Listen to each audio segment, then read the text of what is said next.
नमस्कार, news nation देख रहे हैं आप। मैं हूं आपके साथ पयोधी शशि और अब आपको दिखाते हैं बीएमसी चुनाव से पहले शिवसेना यानी यूबीटी प्रमुख उद्धव ठाकरे से खास बातचीत। बीएमसी के चुनाव है, मुद्दा क्या है? हिंदू मुस्लिम। मुद्दा क्या है? परप्रांतीय। मुद्दा क्या है? कोई मुंबई को काटने की यानी तोड़ने की कोशिश कर रहा है। इस मुंबई में एक ही आवाज़ चलती थी, वो थी मराठी मानुष की आवाज़, और नेता थे शिवसेना प्रमुख बाला साहब ठाकरे। अब मुंबई की आवाज़ जो है वो कौन है? महायुति कहती है हम हैं, और ठाकरे बंधु कहते हैं हम हैं। ये चुनाव काफ़ी अलग है। काफ़ी वर्षों के बाद मुंबई करों के सामने एक दुविधा है कि जाए तो जाए कहाँ। मेरे साथ उद्धव ठाकरे जी है, साथ में उद्धव जी के साथ में राज ठाकरे जुड़ गए हैं, तो एक नया वातावरण फिर एक बार 1960 के बाद यानी संयुक्त महाराष्ट्र की जो लड़ाई हुई थी, आंदोलन हुआ था, उसके बाद ये माहौल बना है, ऐसे कईयों का कहना है। उद्धव जी, बहुत बहुत आपका स्वागत। मैंने कल आपकी सभा देखी, सभा बहुत अच्छी थी, और उस सभा में आपने एक ही मुद्दा टारगेट किया, यानी मुंबई को तोड़ा जा रहा है और अदानी को इस देश को बेचा जा रहा है। क्या ये बताइए कि सही में आपको ऐसे लगता है कि मुंबई तोड़ी जा रही है और अदानी को ही जोड़ा जा रहा है? आपने कल प्रेजेंटेशन देखा होगा जो राज ने बहुत ही अच्छे तरीके से सबके सामने पेश किया। वो देखने के बाद भी अगर आपको ऐसे महसूस नहीं होता है तो मैं कहता हूँ दुर्भाग्य की बात है। आज तक ऐसी कभी बात हुई नहीं थी। आमतौर पर अगर देखा जाए तो जो पहले आपने शुरुआत की, ये तो है म्यूनसिपैलिटी की इलेक्शन चुनाव, इसमें ये मज़हब की बात नहीं आनी चाहिए या भाषा की बात नहीं आनी चाहिए। आम जनता जो है उनको वाटर गटर मीटर जो सुविधा देने वाली एक संस्था है वो है महापालिका। और आज तक लगातार 25 साल मुंबई की जनता ने मुंबई शिवसेना के पास दी और इसके आगे भी देंगे। और वो इसलिए मैं कहता हूँ दावे के साथ, क्योंकि हमने जो काम किए हुए हैं उसकी एक बुक ही बनाई है हमने। इसके अगर कौन सा भी पन्ना खोलकर देखेंगे तो हर पन्ने पर हमने किए हुए काम है, और ये काम हमने सारे लोगों के लिए बनाए। जैसे कोस्टल रोड हमने बनाया है, बहुत सारी चीज़ें इसमें हैं, स्कूल जो है। मैंने भी देखा, लेकिन कोस्टल रोड तो कह रहे देवेंद्र फडणवीस कह रहे कि हमने बनाया, हमसे उनको आपने बेशरम लोग हैं, उन्होंने कुछ किया हुआ दिखाने के लिए कुछ है नहीं। हमने जो होर्डिंग्स लगाए हैं उसमें सब हमने मराठी में लगाए, हो है आम्ही केलं। वैसे एक चीज़ उन्होंने दिखानी चाहिए थी ना, अगर उन्होंने किया होता तो विकासाची गति नहीं है, विनाश की गति है। जिस तरीके से उन्होंने विकास के नाम पर मुंबई की विनाश की गति कहते हैं आपकी, लेकिन कैसे? वो तो कह रहे कि हमने मेट्रो को आगे लेके गए, कोस्टल रोड हमने बनाया, सेंट्रल से जो परमिशन है वो लाने का काम देवेंद्र फडणवीस मुख्यमंत्री पद के ऊपर हुआ। उसके बाद टनल हम लोग बना रहे हैं, इस उनके बिल्ली को नई मुंबई का एयरपोर्ट जो है वो बना रहे हैं। उनके बिल्ली को बच्चे हुए, क्या कहेंगे आप? तो उन्होंने तो नहीं कहा ऐसे। नहीं, ऐसे मैंने सुना आज सुबह उनके बिल्ली को भी बच्चे हो गए। वो किसके मतलब पता नहीं, ऐसे सुना मैंने। तो मेरा कहना यही है कि जो काम हमने किए लोग जानते हैं। कल आदित्य ने जो प्रेजेंटेशन दिया उसमें सारे सबूत ही कहना पड़ेगा। अभी दुर्भाग्य की बात है, जो काम हमने किया, कोस्टल रोड का आरेखन या भूमि पूजन हो, उसके लिए म्यूनसिपालिटी का पैसा लगा है, महापालिका मुंबई करों का पैसा है, और वो भी टोल फ्री है।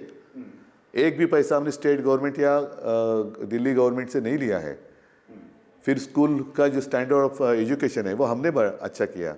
अच्छा, ये इसके लिए क्या कहेंगे? मुंबई मॉडल कोरोना के समय जो किया था, वो खुद भी तो बीमार थे ना, उन्होंने भी ये अपने गवर्नमेंट के हॉस्पिटल में इलाज करवाया। तो चाइना ने जो फील्ड हॉस्पिटल 15 साल में बनाया, मुंबई ने वो 18 दिन में बनाया। ये सारी बातें हमने की है और लगातार 25 साल हम करते आए हैं। ऐसे नहीं कि कल उठकर आज किया, लेकिन पिछले 4 साल में उन्होंने जो भ्रष्टाचार किया है उसके बारे में वो कहे, जिसका कुछ आप मुझे ये बता रहे हो। आप मुझे, हमने भी देखा, मुंबई को देखा, हमने महाराष्ट्र को देखा जिसका लॉकडाउन ने, तो उनका ये कहना है कि लॉकडाउन में बहुत बड़े पैमाने के ऊपर बैग घोटाला हुआ, यानी सामान खरीदी करने का घोटाला हुआ, और उद्धव ठाकरे खाली फेसबुक पर थे। इसको कैसे काउंटर करेंगे? ठीक है, आप बेशर्मी की बात मैं कहता हूँ, यहाँ घोटाला हुआ, आगे क्या हुआ? कुछ नहीं हुआ। लेकिन जब हम यहाँ काम कर रहे थे तो उसी वक्त गंगा में लाशें बह रही थी। किसकी लाशें थी? हिंदुओं की थी या मुसलमानों की थी? गुजरात में तो ऐसे खुले मैदान में चिता जल रही थी। किसके शव जलाए जा रहे थे? मोदी तो खाली थाली बजा रहे थे, गो कोरोना गो। उस वक्त हम यहाँ भरी हुई थाली शिव भोजन 5 रुपए में दे रहे थे। बहुत सारे जो मजदूर हैं अन्य भाषिक, मैं लगातार कह रहा था अमित शाह जी को और पीयूष गोयल को कि हमें ट्रेन्स दे दो, पैसा हम दे देंगे, नहीं दिया। उस वक्त कोरोना की शुरुआत हो रही थी और सारे लोग अपने घर जाना चाहते थे और उस वक्त मैं ट्रेन मांग रहा था तो नहीं दिया। और कोरोना जब बढ़ रहा था तो ये सारे लोग रास्ते पर उतर आ गए। तो मैं सबको हाथ जोड़कर विनती कर रहे थे कि आप जाइए मत, हम आपकी यहाँ देखभाल कर रहे हैं, आप जाइए मत। तो लोग रास्ते पे उतर के आए। तो भी 1-1.5 महीना 6-7 लाख लोगों की हमने पूरी व्यवस्था की थी। और जब कोरोना पीक पर गया तो इन्होंने ट्रेन छोड़ दी, तो कोरोना यहाँ से वहाँ गया। और वहाँ जाके लोगों ने बहुत सारी, आपने देखी होगी, आप ही के माध्यम से मैंने भी देखा, बहुत सारी ट्रेन भर भर कर यहाँ लोग जा रहे थे। लेकिन वहाँ जाने के बाद गाली दे रहे थे वहाँ की सरकार को, अरे यहाँ से तो, इससे तो मुंबई अच्छा था, महाराष्ट्र अच्छा था। तो ये तो घोटाला है बहुत बड़ा। और वहाँ पीएम केयर फंड का घोटाला का क्या हो गया? ना कोई उसका हिसाब है, ना कोई उसका कारोबार किसी के सामने आया है। पीएम केयर फंड कौन है पीएम? अब तो कहते हैं इसका और इसका कुछ संबंध नहीं, तो फिर इतना हजारों करोड़ रुपया किया क्या आपने? तो ये घोटाला नहीं है? जो आप मुफ्त में बांट रहे थे उस वक्त किससे उन्होंने खरीदी किया था? कहाँ टेंडर निकाला था उन्होंने? पहले तो कुछ महीने तक वो N95 मास्क हो या पीपी किट हो, उन्होंने खरीदी तो किया था ना, परचेस तो किया था। कहाँ टेंडर निकाले थे उन्होंने? तो कितना बड़ा घोटाला, हमने कहा कुछ कहा। ये जो आरोप है इसी को लेकर, यानी लेकिन एकनाथ शिंदे हो या फिर बीजेपी के कई बड़े नेता हो, वो कहते हैं कि लॉकडाउन में जो भी किया गया वो भ्रष्टाचार था। तो लोगों के सामने आप किस प्रकार से बातें रखेंगे? लोग क्या रखना है? लोग जानते हैं ना, मुंबई मॉडल की सराहना पूरे दुनिया में की। ये लोग क्या बोलते हैं, ज्याला मराठीत कम नशिबी म्हणतात ना, कम नसीब वाले कि अपने राज्य ने करके दिखाया, उसकी तारीफ भी नहीं कर सकते। ये कम नसीब वाले लोग हैं जो खुद नहीं कर सके, जो दूसरे ने किया उसकी भी वो उसका श्रेय नहीं देना चाहते। तो जो मुंबई ने किया, मैं अभिमान के साथ कहता हूँ, मतलब गर्व बात थोड़ी सी अच्छी नहीं रहेगी क्योंकि कोरोना एक संकट था, लेकिन हमने कर दिखाया मुंबई मॉडल। तो इसी के बल के ऊपर मुंबई कर आपसे जुड़ जाएंगे, ऐसा लगता है आपको? क्यों ना जुड़ेंगे, क्यों नहीं जुड़ेंगे? ये देखो ना, हमें इतना सब किया। मुझे एक राज्य ऐसे बनाओ, एक शहर ऐसे बनाओ, बताओ जहां भाजपा ने ये सब करके दिखाया। कहाँ फील्ड हॉस्पिटल बनाए, कहाँ बनाए दिखाओ। टेस्ट में महाराष्ट्र नंबर 1 था, मुंबई नंबर 1 थी। जहां मुंबई और पूरे महाराष्ट्र में सिर्फ 2 टेस्टिंग सेंटर थे, वो 650 के ऊपर हम लेके गए। पूरे राज्य में गवर्नमेंट हॉस्पिटल में 7-8 हज़ार पेशेंट के लिए बेड थे, वो हमने 3.5 लाख के ऊपर बनाए। ऑक्सीजन बेड 1.25 लाख के ऊपर बनाए। डायलिसिस सेंटर्स हमने शुरू किए। क्या क्या नहीं किया। कल आपका भाषण हुआ और मैंने राज ठाकरे का भी फील्ड हॉस्पिटल यहाँ हमने बनाया था। मैंने राज ठाकरे का भी भाषण सुना, आपका भी सुना। तो राज ठाकरे के मराठी कहते हैं, मराठी हिंदू बांधवानो भगिनो, आप कहते हैं हिंदू बांधवानो भगिनो। ये बीजेपी की ओर से, महायुति की ओर से ये कहा जा रहा है कि उद्धव ठाकरे अब मुस्लिम के बारे में बात ही नहीं कर रहे और रशीद मामू जैसे लोगों को साथ लेकर घूम रहे।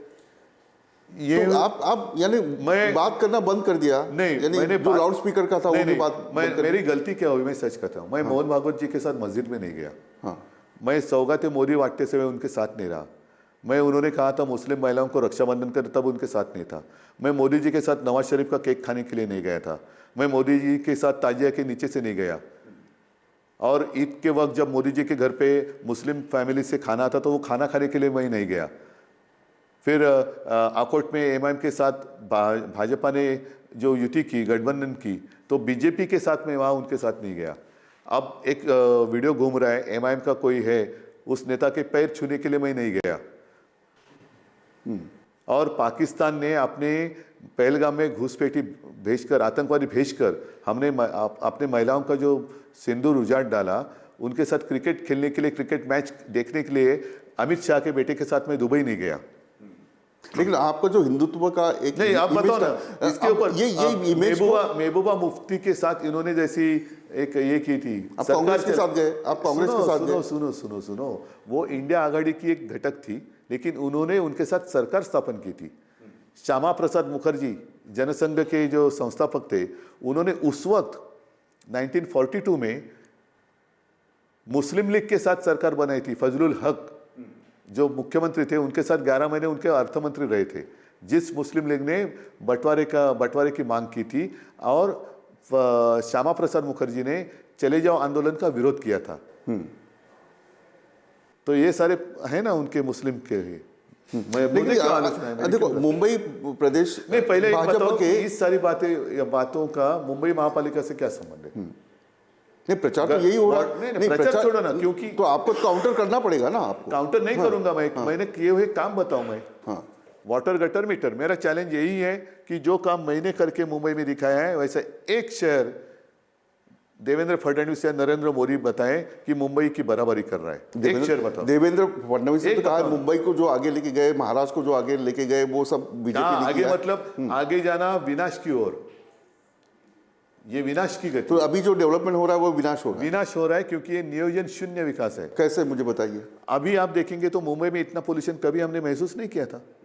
हर कोई मुंबई में गले की मतलब किसी ने मुझे पूछा था कि इस चुनाव की खासियत क्या है। मैंने कहा खांसी यही खासियत है, मैं भी खांस रहा हूँ बीच में। तो इतना इतना बढ़ गया पोल्यूशन। ये पोल्यूशन करप्शन का पोल्यूशन है। हाँ, जो वो 92 वो तो कहते 3 लाख करोड़ का घोटाला हुआ मैं है। बोलता हूँ बराबर बताया उन्होंने 3 लाख करोड़ का घोटाला नहीं, किया। आप कह रहे हो कि 3 लाख करोड़ का घोटाला 4 साल में हुआ है। वही तो तो ये मैं- कैसे? अरे ये हाँ, वही वो तो- कह रहे हैं हम लोग डेवलपमेंट में लगाया। जैसे एफडी 70,000 करोड़ की जो एफडी थी 90 की शायद, वो हमने डेवलपमेंट के लिए लगाया। उनका ये सीधा मैं बताऊं कुछ। 92,000 की एफडी जो हमने बनाई थी, अगर हम करप्शन करते तो 92,000 करोड़ एफडी नहीं होती। ये एफडी विकास के लिए इस्तेमाल की जाती है, साथ ही साथ उसका जो इंटरेस्ट आता है उससे महापालिका का कुछ कारोबार जरूर होता है। ये विकास कब किया जाए, विकास के लिए पैसा कब लिया जाता है, तो पूरा उसका आरेखन होता है। कितना पैसा लगेगा, कितने साल तक ये प्रोजेक्ट मुंबई के काम में आएगा, 100 साल मिनिमम आना चाहिए या 50 साल आ रहा है कैसे, तो फिर कितना पैसा लगेगा, कितना समय लगेगा, फिर ये पैसा कहाँ से आएगा, इसका पूरा प्लानिंग करने के बाद वो पैसा निकाला जाता है। इन्होंने 92,000 करोड़ का जो एफडी थी वो 70,000 तक लाई। 22,000 करोड़ तो ऐसे ही खाए और उसके सामने 3 लाख करोड़ वर्क ऑर्डर दे दिए। कहाँ से आएगा पैसा? और 3 लाख करोड़ के काम के लिए जो एडवांस मोबिलाइजेशन रहता है, पहले पैसा देना होता है, उससे उन्होंने किक बैक लिया और 3 लाख करोड़ का घोटाला करके रखा है। और उसका जो प्रदूषण है हमें झेलना पड़ रहा है। आज 90% मुंबई खोद के रखी है, उसमें मिट्टी भी है, सीमेंट भी है, और ये सीमेंट 60-70% जो है वो अदानी की अन्य सारी सीमेंट फैक्ट्री से खरीदा गया है। ये घोटाला 3 लाख करोड़ का है। अदानी को आप नहीं लाया, ऐसा उनका कहना है। कहाँ से लाया मैंने? अदानी को पहले इस्टेब्लिश जो किया उद्धव ठाकरे ने किया, ऐसा आरोप है। क्या हंसू की रूह में? आपको जवाब लोगों के सामने बताना ही पड़ेगा आपको। क्या क्यों बताऊं मैं? अदानी को लाया, कल बोलेंगे मोदी जी को मैंने लाया। हाँ लाया, मेरे पिताजी ने लाया, अदानी जी को नहीं लाया। कल बोलेंगे ट्रम्प को मैंने लाया। क्या बकवास की बातें चल रही है, और मैं इसका उत्तर दूं? मुद्दे की बात करो। एक दूसरी बात है, बहुत मराठी अस्मिता के लिए, मैं मराठी मानुस के लिए। नहीं, मैं कहूंगा आपका चैनल अदानी चला रहा है। बताओ। वो तो मेरा काम नहीं, मेरा काम करना काम है। तो मेरा काम खुद का आपको काम उत्तर देना पड़ेगा। आपका चैनल अदानी चला रहा है। तो मैं कहूँगा नहीं चला रहा है। हाँ, तो वही है ना। ऐसी कोई भी कुछ भी आरोप करे और मैं पत्रकार हूँ, मैं आपसे बात कर रहा हूँ। मैं वही बोल रहा हूँ। क्या आरोप है आपके चैनल पर भाजपा इंस्ट्रक्शन पर चल रहा है, क्यों उत्तर दे आप? तो ऐसी कुछ सवालों का और एक बहुत महत्वपूर्ण है मुंबई के लिए, मराठी। यानी हम जब पढ़ते हैं तो मराठी इतिहास, मराठी अस्मिता, ये सब हमारा रोमांच खड़ा कर देती है। ऐसे ही कल का भाषण था कि सही में मराठी मानुस जो है मुंबई का, वो इतना पीछे आ गया जिसकी आवाज़ बुलंद थी। आज हम दोनों मराठी हिंदी में क्यों बात कर रहे हैं? तुम्ही पण आठवल्यात मी ठाकरे आहे, क्यों हिंदी में बात कर रहे हैं? तो इसका अर्थ ये है कि हमें किसी भाषा से दुश्मनी नहीं है, लेकिन हमारे ऊपर जोर जबरदस्ती मत करो। आप तो चैनल चला रहे, चैनल के आदमी हो, आप मुझे एक व्यक्ति मराठी ऐसी दिखाइए जो अन्य राज्यों में जाकर गुंडागर्दी कर रही है, वहां मार देंगे उसको उसी दिन मार चीर देंगे उसको। वैसी तो गुंडागर्दी हम यहाँ नहीं ना कर रहे। यहाँ जितने आए हैं, बसे हैं, हम उनको समझने के लिए हिंदी में बात कर रहे हैं। तो अन्य भाषी जो है, हिंदी भाषी है, गुजराती है, मुस्लिम है, क्रिश्चियन है, अब इनकी कैसी दोहरी नीति है। क्रिसमस के दिन मोदी जी चले गए चर्च में, सद्भावना का संदेश दे रहे चर्च में जाके, और इनके गुंडे जो है वो क्रिसमस में जाकर गुंडागर्दी कर रहे। ये क्या, कौन सी नीति है इनकी? पहले तो नहीं होता था, बाला साहब ठाकरे थे तब शिवसेना का नहीं होता था, अभी ये क्यों? क्या ये कोई भी बाहर आकर इस प्रकार से आपको रहे कि मराठी को बहुत कमजोर किया जा रहा है। यही तो मैं कहना चाहता हूँ ना, कल मैंने भाषण में कहा ना कि जब तक बाला साहब थे तो इनकी हिम्मत नहीं थी, अब उनको ऐसे लगने लगा कि आप बाला साहब ने ये तो हिम्मत करके दिखाए, ये तो उनकी मस्ती है जिसके खिलाफ हम खड़े हैं। और इसलिए अब ये तो तानाशाही की ओर जा रहे हैं, और इसलिए सारे अन्य भाषिक भी मेरे साथ आ रहे हैं। राज और उद्धव, आप 20 साल के बाद आए, हमने देखा है महाराष्ट्र की राजनीति को, तो काफ़ी सवाल जवाब तो हो रहे हैं, लेकिन ये बताइए कि आपको पहली बातचीत कैसे हुई? यानी 20 साल तो आप एक दूसरे से बात नहीं करते थे। आप ऐसे पूछा है कि हम दोनों प्रेमी और प्रेमिका है और पहले बात नहीं, भाई से हो जाता है, भाई जैसे बात की हमने, झगड़ा हो जाता है, हर घर में होता है, लेकिन जब आप एक आए तब क्या सोचकर आए? भाजपा घर फोड़ने वाला है, और ये बात हम दोनों की समझ में आई तो हम दोनों जुड़ गए। आप एक साथ रहेंगे नहीं रहेंगे, ये भी चर्चा है। कितना जरूरी है मराठी मानुस के लिए ठाकरे बंधु का? मैं आपसे पहले, आपने भी देखा, मेरा सवाल है कल सूरज उगेगा कि नहीं उगेगा? क्या लगता है आपको? यानी कुछ भी हो सकता है आगे? नहीं, उगेगा कि नहीं? आगे कुछ भी हो सकता है, उगने तो वाला है। पहले बताओ ना, उगेगा कि नहीं, क्या लगता है? हाँ, उगेगा, कोई देश में उगेगा, कोई तो हम भी साथ रहेंगे ना। आपको क्यों चिंता हो रही है? आपको क्यों चिंता हो रही है? अगर कल सूरज उगेगा तो हम भी साथ। कल आदित्य का भाषण अच्छा हुआ, काफी सोशल मीडिया में उसकी चर्चा, मुद्दे पर बात, एक वो मुद्दा ही है। आप वो आपके मुद्दे पर, ये मुंबई का नहीं है लेकिन शिवसेना का मुद्दा है कि बारिश करके एक देखा जा रहा है क्या कि उद्धव ठाकरे के बाद, जैसे जयंत पाटिल ने कहा, एक पिताजी के नाते आदित्य ठाकरे का भाषण कैसे लगा और उससे कैसे आपने तैयार किया? मैंने कुछ तैयार नहीं किया, बिल्कुल नहीं। वो देखिए, जैसे मैं जो कुछ हूँ मैं हूँ, पता नहीं मैं क्या हूँ, क्योंकि मेरे दादा, मेरे पिता, फिर मैं, फिर अभी आदित्य, ये एक विरासत है जिनके पास ये विरासत नहीं है, उनके पेट में दर्द है, वो उसको घरानेशाही कहते हैं, क्योंकि उनके आगे नहीं कुछ, पीछे नहीं कुछ, कहाँ से आए कहाँ से बैठे कुछ पता नहीं, आता पता कुछ नहीं। दूसरे के पिताजी की चोरी करनी पड़ती है ऐसे लोगों को, जैसे मेरे पिताजी की चोरी की ली उन्होंने। तो ये विरासत है। घर में जो एक वातावरण होता है, वो वातावरण अपने ऊपर एक संस्कार, घर का संस्कार व्यक्ति को बनाता है। वो संस्कार अगर अच्छे रहे तो व्यक्ति अच्छी होती है, नहीं तो चोर होता है, दूसरे का बाप चुराता है। बहुत बहुत आभारी है उद्धव जी। और महायुति में किस प्रकार की टक्कर होगी वर्सेस ठाकरे बंधु, ये मैंने जानने की कोशिश की। लोगों के मुद्दे हो, राजनीति के आरोप हो, मैं ये रुकता हूँ। आप देखिए न्यूज़ नेशन।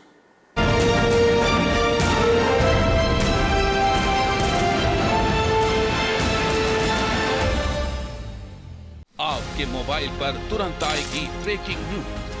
स्क्रीन पर सबसे पहले दिखेगी बड़ी खबर, देश दुनिया की हर खबर एक जगह। अब आपके मोबाइल पर तुरंत फटाफट इंस्टॉल कीजिए न्यूज़ नेशन ऐप और रखिए खुद को अपडेट।